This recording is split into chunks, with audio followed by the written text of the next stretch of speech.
बिस्मिल्लाहिर्रहमानिर्रहीम। सज्जनों ते मित्रों, पूरे मुल्क में कालाबाग डैम की तामीर के हवाले नाल बहस जारी है। इस हवाले नाल जिन्नी सख्ती ते शिद्दत नाल मुखालफत बहाली देंदी सी, हुण उहदे विच बहुत कमी आ गई।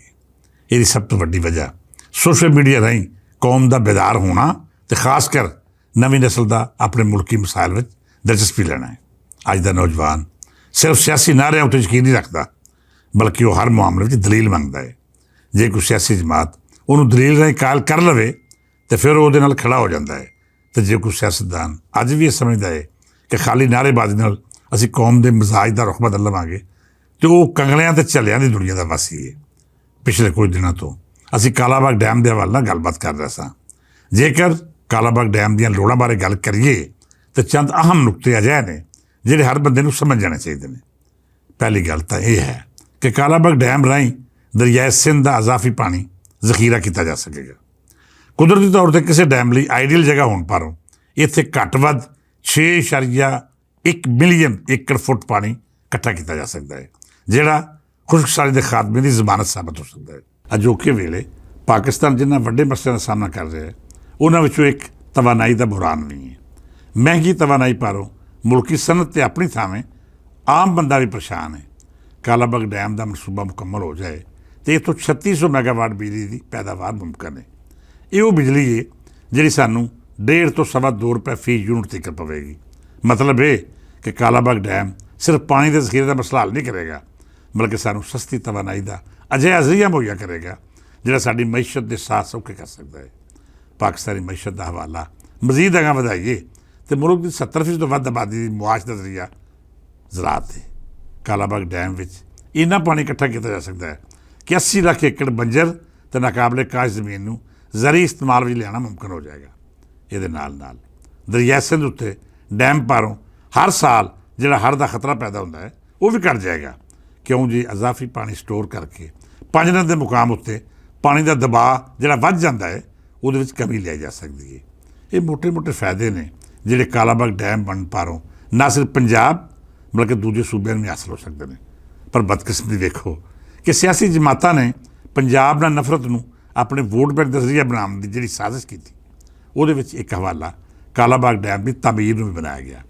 पीपल पार्टी तो ANP सने वक्खो वक् कौमपरस्त जमातां ने कालाबाग डैम नूं पंजाब की बका तो दूजे सूबे की तबाही नाल जोड़ के कौमी वादत के वजूद विच अजिहा जहर घोलिया जिहदा सद्देबाब शायद ही मुमकिन हो सके। रिजवान रज़ीर ने सच आख्या है कि जेकर असीं पंजाब विच कोई माड़ा मोटा टोया भी मार लईए तो कौम परस्ती दी सियासतदानां नूं जिवें मौत ही पै जांदी है। इतजाज शुरू हो जाते हैं तो पंजाबियों के कतलेआम तੀਕਰ गल लपटदी है। जेकर असीं सिंधी पख्तून तो ये नाल नाल कालाबाग डैम दी मुखालफत करने वालियां दूजियां सियासी जमातां का जिक्र करिए तो उन्होंने इतराज़ात देखिए तो सब तो वड्डा इतराज़ सानूं सिंध वालों विखाई दिंदा है, जिहदा आखना है कि जेकर कालाबाग डैम बन गया तो सिंध दी सतह पानी घट जाएगा। पीपल्स पार्टी हमेशा तो दावा करती आई है कि कालाबाग डैम बनने नाल सिंध बंजर ते वैरान हो जाएगा। इन्हां सुखियां बड़का मारन वालियां विच सिर्फ और सिर्फ सियासतदानां दी वो नस्ल मौजूद है जिन्हां कदी नफरत तो उसका कोई सौदा नहीं वेचिया। इन्हां कदी भी तकनीकी हवाले नाल कोई गल नहीं की, बल्कि हमेशा कालाबाग डैम नूं अपनी झूठी सियासतदानती करके सिंधी कौम परस्तां नूं जज्बाती किया है। आबी ज़खायर के माहिरीन का आखना है कि जेकर कालाबाग डैम बनता है तो फिर सिंध का पानी हरगिज़ नहीं घटेगा, बल्कि सिंध नूं गैर आबाद जमीनों से खेत करने लई अजाफी पानी भी लभ सकता है। ये नाल नाल खुशकसाली का हमेशा तो ज़्यादा शिकार सिंध ही हुंदा आया है। तो जेकर कालाबाग डैम में पानी मौजूद होगा तो सिंध की धरती बंजर होने तो महफूज रहेगी। ये भी गल याद रखी जाए कि कालाबाग डैम पानी रोकण या किसी दूजे सूबे नूं देण दी थावें जखीरा करने का मनसूबा है। तो ये वो पानी है जिहड़ा साडी लोड़ां तो वध है। ANP तो दूजे पख्तून कौम परस्त सियासतदान आखदे ने कि जेकर कालाबाग डैम बनया तो नौशहरा शहर डुब जाएगा। इन्हां बदबख्तां ने इहो शुरू वेचिया तो अपनी कौम नूं बावर करवाउण दी कोशिश की कि कालाबाग डैम KP के एक अहम शहर के मुल उत्ते बनाया जा रहा है। कालाबाग डैम बनेगा तो लखां की आबादी जिहदा ताल्लुक KP के नाल है वो बेकार हो जाएगी।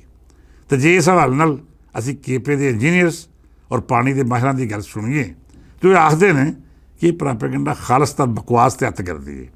तकनीकी माहिरीन का आखना है कि जे असीं इंजीनियर स्टडी नूं वेखीए तो डैम की बुलंदी ਇੰਜ ਰੱਖੀ ਗਈ ਹੈ ਕਿ ਨੌਸ਼ਹਿਰਾ ਸ਼ਹਿਰ ਇਹ ਤੋਂ ਹਰਗਿਜ਼ ਮੁਤਾਸਰ ਨਹੀਂ ਹੋ ਸਕਦਾ।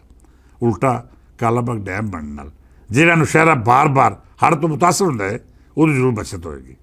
ਹੁਣ ਜਦ ਕਾਲਾਬਾਗ ਡੈਮ ਬਣਨ ਦੀ ਗੱਲ ਹੋ ਰਹੀ ਹੈ ਤੇ ਇਹ ਵੀ ਵਾਅਦੇ ਕਰ ਦਿੱਤਾ ਜਾਏ ਕਿ ਇਸ ਡੈਮ ਦੇ ਬਣਨ ਨਾਲ ਹਰਗਿਜ਼ ਪੰਜਾਬ ਅਜ਼ਾਫੀ ਪਾਣੀ ਵਸੂਲ ਨਹੀਂ ਕਰੇਗਾ। ਪੰਜਾਬ ਤਾਂ ਪਹਿਲੀ ਜ਼ਰਖੇਜ਼ਤਰੀਨ ਧਰਤੀ ਦਾ ਮਾਲਕ ਹੈ।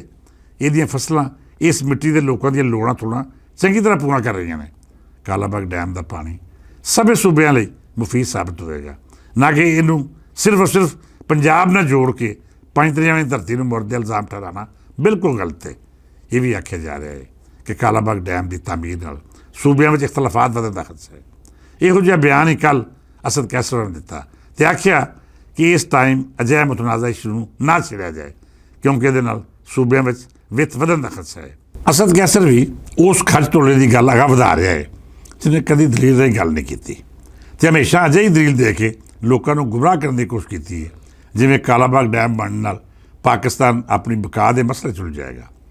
ਸੱਜਣੋ ਤੇ ਮਿੱਤਰੋ, ਮੈਂ ਕੱਲ੍ਹ ਵੀ ਆਖਿਆ ਸੀ ਕਿ ਕਾਲਾਬਾਗ ਡੈਮ ਪੂਰੇ ਪਾਕਿਸਤਾਨ ਦੀ ਬਕਾ ਦਾ ਮਸਲਾ ਹੈ। ਇਹ ਡੈਮ ਬਣੇਗਾ ਤਾਂ ਹੀ ਸਾਡੀ ਜ਼ਰਾਅਤ ਤਰੱਕੀ ਕਰੇਗੀ। ਜ਼ਰਾਅਤ ਪੰਜਾਬ ਦੀ ਹੋਵੇ, ਸਿੰਧ ਜਾਂ KP ਦੀ, ਇਹਦਾ ਫਾਇਦਾ ਪੂਰੇ ਪਾਕਿਸਤਾਨ ਨੂੰ ਮਿਲਦਾ ਹੈ। ਮੁਲਕ ਦੇ ਹਰ ਸੂਬੇ ਦਾ ਵਾਸੀ ਧਰਤੀ ਦੇ ਵਸਾਇਲ ਉੱਤੇ ਬਰਾਬਰ ਦਾ ਹੱਕ ਰੱਖਦਾ ਹੈ। ਕਾਲਾਬਾਗ ਡੈਮ ਮੁਲਕੀ ਬਕਾ ਲਈ ਅਜਿਹਾ ਲਾਜ਼ਮ ਮਨਸੂਬਾ ਹੈ ਜਿਹੜਾ ਸਾਨੂੰ ਰੋਸ਼ਨ ਮੁਸਤਕਬਲ ਦੀ ਜ਼ਮਾਨਤ ਦੇਣ ਦੇ ਨਾਲ ਨਾਲ ਸਾਡੀ ਜ਼ਰਾਈ ਤਰੱਕੀ ਦਾ ਮੂਜਾ ਵੀ ਬਣੇਗਾ।